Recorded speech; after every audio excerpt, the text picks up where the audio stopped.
ಕುರ್ಚಿ ಕಾದಾಟದಲ್ಲಿ ಬಿಸಿರುವ DCM DK Shivakumar ಅವರಿಗೆ ಹೊಸ ಸಂಕಷ್ಟ ಮತ್ತೆದುರಾಗಿದೆ. ಇದು ಹೊಸ ಸಂಕಷ್ಟ ಏನಲ್ಲ. ನ್ಯಾಷನಲ್ ಹೆರಾಲ್ಡ್ ಕೇಸ್ನಲ್ಲಿ ಹಿಂದೆಯೂ ಕೂಡ ಡಿಕೆ ಬ್ರದರ್ಸ್ಗೆ ಸಮಸ್ಯೆ ತಪ್ಪಿದ್ದಲ್ಲ ಅನ್ನುವಂತಹ ವಿಚಾರವನ್ನು ಪ್ರಸ್ತಾಪ ಮಾಡಿದ್ವಿ. ಅದೀಗ ಮುಂದುವರಿತಾ ಇದೆ.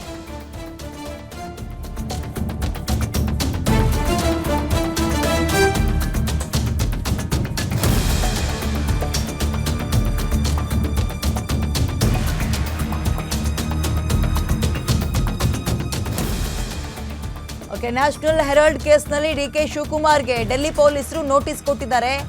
ಇಡಿಗೆ ನಾನು ಮತ್ತು ಸುರೇಶ್ ಎಲ್ಲ ರೀತಿಯ ಮಾಹಿತಿ ಕೊಟ್ಟಿದ್ದೀವಿ, ಆದರೂ ಕೂಡ ಇಡಿ ನನಗೂ ಮತ್ತು ಸುರೇಶ್ಗೂ ನೋಟಿಸ್ ಕೊಟ್ಟಿದೆ. ಇದೊಂದು ರೀತಿಯ ಕಿರುಕುಳ ಅಂತ ಡಿಕೆ ಶಿವಕುಮಾರ್ ಮಾತಾಡಿದ್ದಾರೆ. ನಮ್ಮ ಹಣ ನಾವು ಯಾರಿಗಾದ್ರೂ ಕೊಡ್ತೀವಿ. ನ್ಯಾಷನಲ್ ಹೆರಾಲ್ಡ್ಗೆ ಕಷ್ಟ ಕಾಲದಲ್ಲಿ ಸಹಾಯ ಮಾಡಿದ್ವಿ, ಇವಾಗ ಎಲ್ಲ ಮಾಹಿತಿ ಕೊಟ್ಟಿದ್ರು ಇಡಿ ನೋಟಿಸ್ ಕೊಟ್ಟಿದೆ. ಈ ಮೂಲಕ ಕಿರುಕುಳ ಕೊಡೋಕೆ ಅವರು ವೆಯ್ಟ್ ಮಾಡ್ತಾ ಇದ್ದಾರಂತೆ. ಡಿಕೆ ಶಿವಕುಮಾರ್ ಅವರು ಆಕ್ರೋಶವನ್ನು ವ್ಯಕ್ತಪಡಿಸ್ತಾ ಇದ್ದಾರೆ.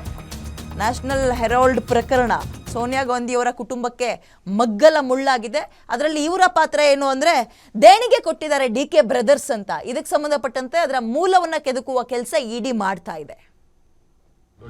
ಈಗ ನಾವು ನೋಡಿ, ನ್ಯಾಷನಲ್ ಹೆರಾಲ್ಡ್ ಯಂಗ್ ಇಂಡಿಯಾಗೆ ಅದು ನಮ್ಮ ಪಕ್ಷದ ಸಂಸ್ಥೆಗಳು,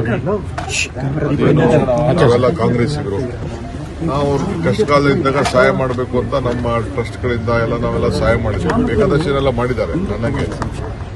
ಸೊ ನನಗೆ ನೋಟಿಸ್ ಕೊಟ್ಟಿದ್ದಾರೆ. ನಾವು ಅಲ್ಲಿ ಇಡಿ ಹೋಗಿ ಎಲ್ಲ ರಿಪ್ಲೈ ಎಲ್ಲ ಕೊಟ್ಟಿದ್ದು, ನಾವು ಏನೇನು ಬೇಕೋ ಕೊಟ್ಟಿದ್ದು. ಚಾರ್ಜ್ ಶೀಟು ಆಗಿದೆ. ಆದಮೇಲೆ ಈಗ ಡೆಲ್ಲಿ ಪೊಲೀಸ್ ಅವರು ನಮ್ಮನ್ನ 19ನೇ ತಾರೀಕು ಒಳಗಡೆ ಬಂದು ನಮಗೆ ಮಾಹಿತಿ ಕೊಡಬೇಕು ಅಂತ ಹೇಳಿದ್ದಾರೆ. ನಾನು ನೋಡ್ತೀನಿ ಅದನ್ನು. ನಾನು ನಿನ್ನ ಅಲ್ಲಿ ಸ್ವಲ್ಪ ಲೀಗಲ್ ಆ್ಯಂಗಲ್ ನೋಡ್ತೀನಿ. ಒಟ್ಟೊಳಗೆ ಇದು ಕಿರುಕುಳ ಕೊಡೋಕ್ಕೆ ಮಾಡ್ತಾ ಇದ್ದಾರೆ. ಇದು ಸರಿ ಇಲ್ಲ, ನಾನು ಖಂಡಿಸ್ತೇನೆ. ಈಗ ನಾವು ನೋಡಿ, ನ್ಯಾಷನಲ್ ಹೆರಾಲ್ಡ್ ಯಂಗ್ ಇಂಡಿಯಾ